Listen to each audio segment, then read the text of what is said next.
ഞാൻ സിനിമ ഉണ്ടായിരുന്നു, മാഷിനെ കാണിച്ചായിരുന്നു, അസലായിരുന്നു ആക്ച്വലി. ഞാൻ കണ്ടായിരുന്നു അത്.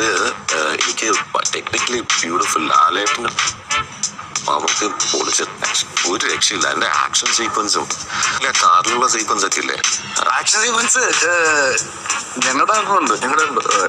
അത് നിങ്ങളുണ്ട്, പക്ഷെ കുറച്ച് കുറഞ്ഞു പോയോ? ക്യാമിയോ, ഷോർട്ട് ക്യാമിയാണോ അവര്? ഫ്ലൈറ്റ് ഓടിക്കും ചാട്ടലും ഫ്ലൈറ്റ് അല്ലേ? ഞാൻ മറ്റേ കാറ് മറ്റേ അവരുടെ കൂടെ വണ്ടിയിൽ ഡ്രൈവറായിട്ട് ഓടിക്കും. ഞാൻ ജോർജ് സാർ, ഇവിടുത്തെ ഇൻസ്പെക്ടറാണ്. എന്തുവാണ് പെണ്ണി കഴിവ്? നിനക്ക് എന്തിനാ ഭയങ്കര സ്റ്റെപ്പൊക്കെ ആയതല്ലേ?